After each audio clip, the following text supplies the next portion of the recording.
Okay, so ready to dive in. Today, we are tackling something, well, kind of out there. Out there, how? We're looking at, get this, a channeled message, but not just from like one mystic or whatever, from like a massive group of angelic beings. Hmm. A lot of voices to sort through then. How many are we talking? Hold on to your hats because it is supposedly 350,000. 350,000. Okay, that's a lot. Definitely not your average spiritual download. More like a cosmic chorus. Exactly. Yeah. And the core message from what we've got here in the source material is all about this feeling of like being stuck in a loop, Mm. reincarnation, coming back over and over, Mm. and most importantly for you, how to maybe break out of that cycle. I'm guessing they have some insights on why we're looping in the first place. Oh, absolutely. That's one of the big questions we're going to unpack today. Like, why are these, 350,000 angels all deciding to speak up now? What's so special about this point in time? And then there's the whole mystery of why we even have this loop. Why do we show up here on Earth, like, totally clueless about our soul's past? That whole birth amnesia thing. Right, right. Like hitting the reset button every time. I've always wondered about that. It's like, is it even learning if you don't remember the lessons? Yeah, exactly. And the source material, it actually frames this amnesia thing as a feature, not a bug. Like it's part of the whole design of the soul's journey. Interesting. So it's less about remembering specific facts and more about maybe rediscovering who you are from scratch each time. That's the idea.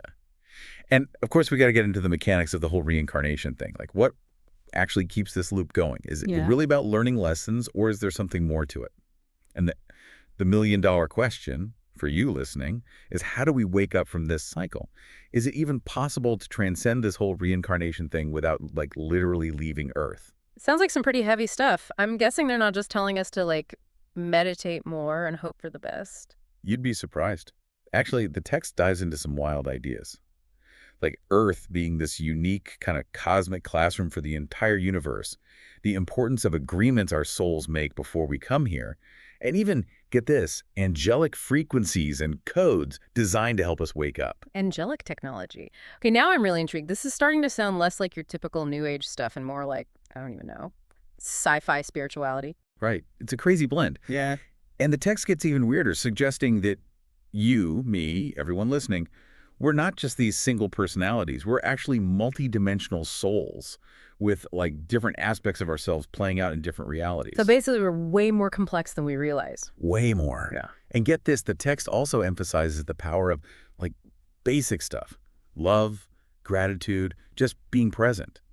They're presented as keys to unlocking this whole puzzle. It's all framed as like a soul's manual for freedom, which I kind of love. But let's back up for a second for those tuning in. 350,000 angels deciding to send us a message. Well, it's unprecedented, right? Why now? What's the big deal? Well, the text really stresses that this is a unified decision, a collective thing. It's not just like a bunch of random angels chiming in.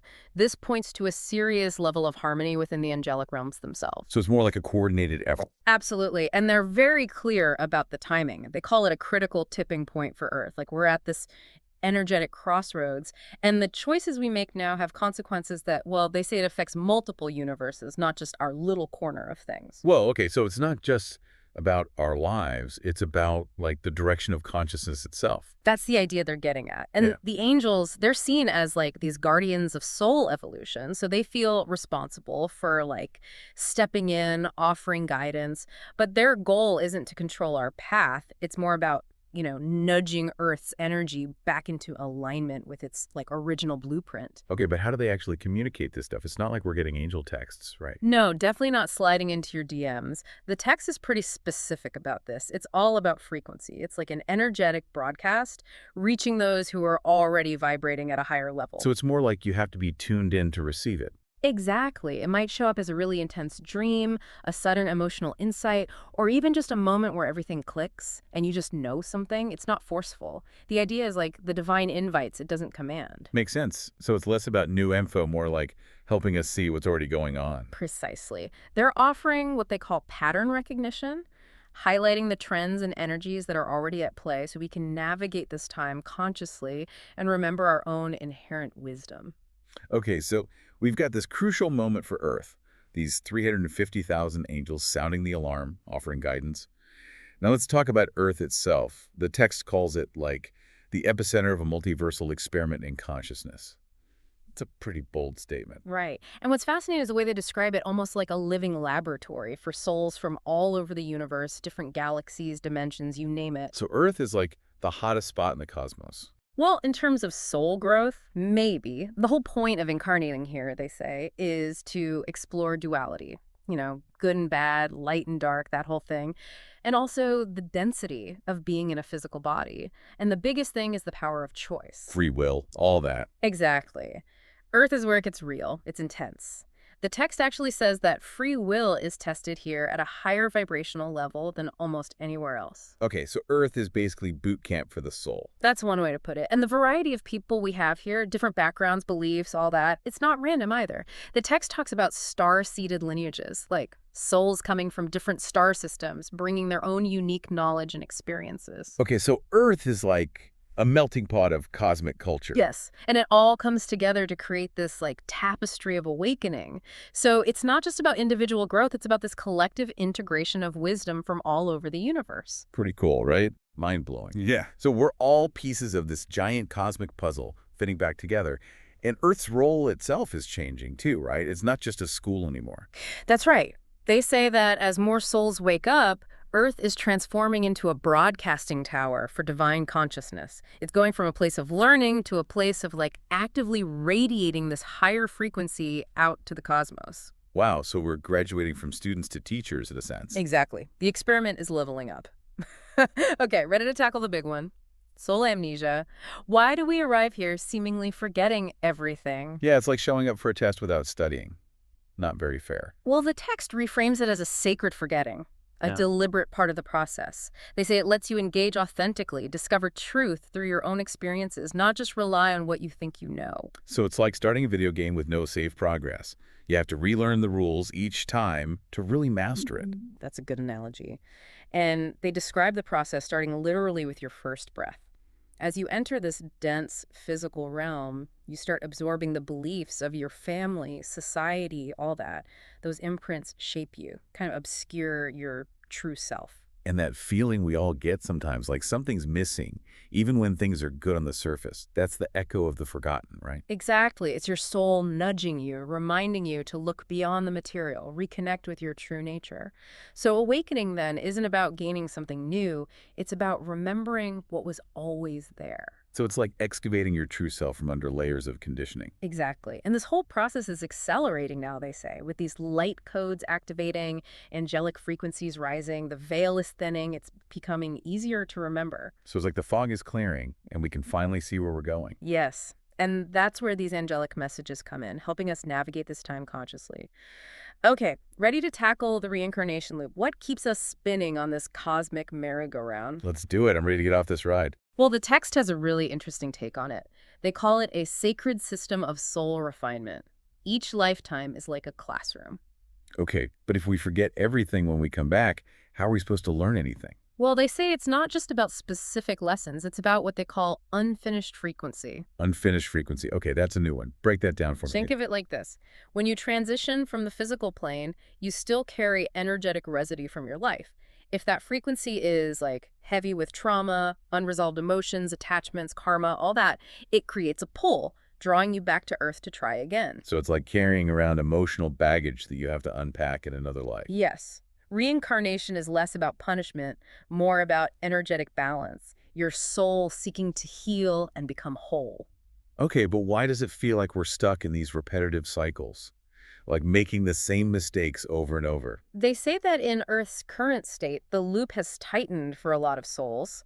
We're kind of on autopilot, repeating patterns without awareness. And that's where the angelic message comes in, like a wake-up call. Exactly. They're offering us a way to break free. It's not about avoiding life's lessons. It's about learning to complete them consciously, transmuting the energy in real time. So process your emotions, let go of limiting beliefs, all that good stuff. Exactly. The more you resolve now, the less baggage you carry forward, and the less pull there is to come back. You break the loop by elevating your frequency. So the exit strategy isn't about skipping class. It's about acing the current semester. Perfect analogy.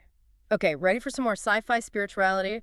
Let's talk about those awakening codes in our DNA. Sounds like something out of the Matrix. It kind of is. They're describing these dormant codes of divine intelligence embedded in our DNA. Like, they're literally light-encoded instructions just waiting for the right frequency to activate. And the angels are sending out that frequency. That's right. The high-frequency waves they're transmitting are designed to resonate with these codes, wake them up. It's like they're flipping a switch on dormant spiritual abilities. Okay, so that's why people are suddenly experiencing these bursts of intuition, energy, or a sense of purpose. According to the text, yes. And the activation process isn't always easy. It can cause fatigue, emotional swings, weird energy sensations. Like a spiritual growing pain. Exactly. Your body is recalibrating to hold more light, more information, more connection to your soul. So we're all getting a cosmic software upgrade.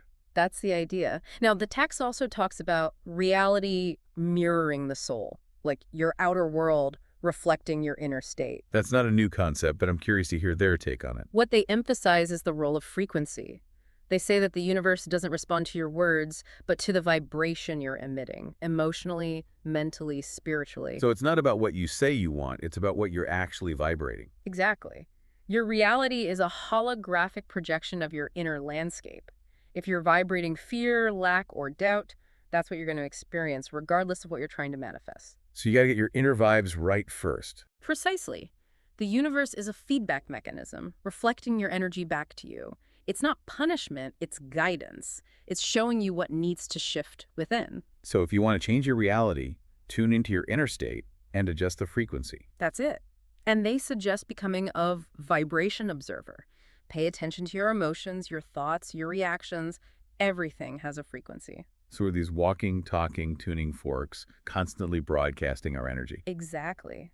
And the more aware you become of your own frequency, the more consciously you can create your reality. Okay, ready to go down the rabbit hole of the illusion matrix? Hit me with it. I've always been fascinated by this idea. It's a bit like the Matrix movie, as you said. They're describing this field of collective programming, ingrained beliefs, limitations, narratives that shape how we see the world. So societal norms, cultural expectations, even some spiritual teachings can be part of this matrix. Absolutely. They call it the illusion grid. It keeps us trapped in a limited reality. And breaking free requires what? Taking the red pill. They call it an inner rebellion, challenging the false beliefs we hold within ourselves. Trust your intuition, follow your joy, question limiting thoughts. You hack the matrix from within. I love that. So it's not about escaping the world, it's about seeing it with new eyes. Exactly. Okay, let's talk about soul agreements. What's their take on those? They say the soul agreements are like pre-incarnation blueprints. We co-create them with our guides, angels, higher councils before we come here. So we're choosing our challenges before we even arrive. Yes. It's all about soul growth, not punishment. Every relationship, every challenge, every breakthrough is part of this grand plan. Okay, but what about the really tough stuff, like trauma, abuse, heartbreak? They say there are no victims or villains from the soul's perspective. It's all about mirrors, mentors, and catalysts. Even the difficult people are playing a role in our evolution. So that toxic ex might actually have been a soul contract. It's possible. And not all contracts last forever. Some are seasonal, designed to teach a specific lesson, then they dissolve. The problem is when we cling to expired contracts. Holding on to resentment, past hurts, all that. Yes. Spiritual maturity involves recognizing when a lesson is complete and letting go with love. So it's about learning to read the signs and trust the process. Absolutely. And as you evolve, your contracts evolve with you, guiding you toward deeper embodiment of your divine essence. Okay, ready for some more mind-bending stuff? Let's talk about angelic technology. Bring it on. I'm picturing like angel spaceships and laser beams. Well, it's a bit more subtle than that. They're describing angels working with light geometry, sound frequency, crystalline codes. It's all about energy manipulation. So they're like cosmic energy healers. Yes. One of their tools is sacred geometry, like Metatron's cube, the flower of life. These aren't just pretty shapes. They're energetic blueprints that can reorganize our internal structure. So meditating on those can actually shift your energy. Exactly. They also transmit frequencies through dreams, angelic music, heart surges. It's all about bypassing the ego and awakening the soul. So we're constantly being bathed in these angelic frequencies. Yes. They're helping us calibrate, upgrade our system, and as more people awaken, these energies will become even more accessible. Wow, so we're not alone in this. We have a whole team of angelic technicians working behind the scenes. Exactly. Now let's talk about the multidimensional soul. This is where it gets really wild. I'm ready. Hit me with the cosmic truth. You are not just one soul confined to one body and one timeline. You are a multidimensional being existing across multiple levels of consciousness simultaneously. So I have, like, multiple versions of myself running around the cosmos. Yes. They call it the fractal self. Different aspects of you experiencing different realities. So, like, my dreams, my intuition, those could be messages from these other aspects. Absolutely. Your dreams might be glimpses into other timelines. Your intuition could be guidance from your higher self. Okay, so awakening isn't just about healing this one earthly self. It's about integrating all these different aspects. Exactly. And the angelic transmission is actually helping to facilitate these connections. You might start experiencing more synchronicities, overlapping timelines, even past life memories. It's like a cosmic reunion of all the different parts of yourself. Exactly. And as you integrate these aspects, your purpose becomes clearer and you embody more of your divine potential. Okay, ready to talk about the power of love, gratitude, and presence. Bring it on. I'm all about feeling good. Well, it's more than just feeling good. The text says that these three states of being are actual energetic keys to liberation. So it's not just about being a nice person. It's about actively shifting your vibration. Precisely. Love is a frequency that dissolves distortion. Gratitude is a magnetic force of alignment. Presence is the doorway to timelessness. When you embody these states, you create a resonance that's incompatible with the lower frequencies of the reincarnation cycle. Okay, so it's like you vibe high enough and you graduate from the school of Earth. Exactly. Now let's talk about the soul trap. Is it real? Yeah, that idea always freaked me out a little. Well, the angels are very clear about this. They say you are not trapped. The true prison is internal. It's the fear, the limiting beliefs, the disconnection from your own power. So it's not some external force keeping us here. No. Reincarnation persists because our vibration aligns with the unfinished frequencies of Earth. It's about resonance, not force. So once you clear your energy, you're free to go. Exactly. You become invisible to the reincarnation grid. They emphasize that no being of light is ever imprisoned without their own energetic agreement. So it's about taking responsibility for our own liberation. Absolutely. Okay, let's talk about this intensified angelic presence. What's going on there? Yeah, the text says there's an angelic mandate in effect. Sounds serious. It is. They're saying that the angelic realms have always been present, but now they're stepping up their game. Big time. Why now? What's so special about this moment? They're responding to the rising vibration of humanity. As more souls awaken, they create energetic openings for higher beings to come through. So it's like the more we wake up, the more help we get. Exactly. But they're not here to rescue us. They're here to remind us of our own power. They're mirrors, reflecting back our own divinity. And how do we recognize their guidance? It can be subtle. A whisper during meditation, a vivid dream, repeating numbers. The key is to cultivate stillness and trust your intuition. So it's about tuning in to those subtle nudges. Yes, they're here to guide us through this transition, and it's a big one. We're approaching a split in timelines. Those who choose higher consciousness will move into higher expressions of reality. Okay, so buckle up, everyone. It's about to get real. Now, the text talks about transcending without abandoning Earth. What does that mean? It's about bringing heaven to earth, as you said. It's not about escaping this world. It's about transforming it. But a lot of spiritual teachings seem to imply that you need to detach from the material world to evolve. They call that spiritual bypassing. It's a trap. True mastery is about embodying your light right here, right now, even in the midst of darkness. So it's about grounding your spirituality in the real world. Exactly. Earth is the training ground for divine embodiment. We're here to anchor light into matter. So we're like cosmic gardeners, tending to the evolution of consciousness. Beautiful way to put it. Okay, ready for the grand finale. The text says, "Reincarnation is complete. The door is open." What does that mean? That's a bold statement. Are they saying it's over? Yes and no. They're saying that for those who are ready, the cycle of unconscious reincarnation is complete. The door to freedom is open, but walking through it requires a shift in consciousness. So what's the key? How do we unlock that door? It's about remembering who you are, embodying your divine essence, and exercising your free will. It's about realizing that reincarnation isn't a punishment, it's a choice based on your vibration. So once you raise your vibration high enough, you're no longer bound to the cycle. Exactly. The exit door isn't a physical place, it's an internal state of being. It's the stillness in your heart, the knowing in your breath, the clarity of the present moment. So it's about coming home to yourself. Exactly. And the ultimate key is sovereignty. When you reclaim your power, you remember that you are source expressing itself. You dissolve the grip of karma. And then you're free to choose what you want to do. Yes. Stay and serve, explore other realms, create new realities. The choice is yours. Wow, what a powerful message. So just to recap for you listening, we've explored this incredible angelic transmission, revealing Earth as a cosmic school, the purpose of amnesia, the mechanics of reincarnation, and the keys to breaking free. We talked about awakening codes, reality mirroring the soul, the illusion matrix, soul agreements, angelic technology, and your multidimensional nature. We explored the power of love, gratitude, and presence, debunked the myth of the soul trap, and discussed how to transcend the reincarnation cycle without abandoning Earth. And most importantly, we revealed that reincarnation is complete, the door is open, you are free. It's a lot to take in, but it's truly empowering stuff. So, as always, for you, the listener, take what resonates with you, explore further, and see what unfolds in your own journey of awakening. Thanks for joining us on this deep dive.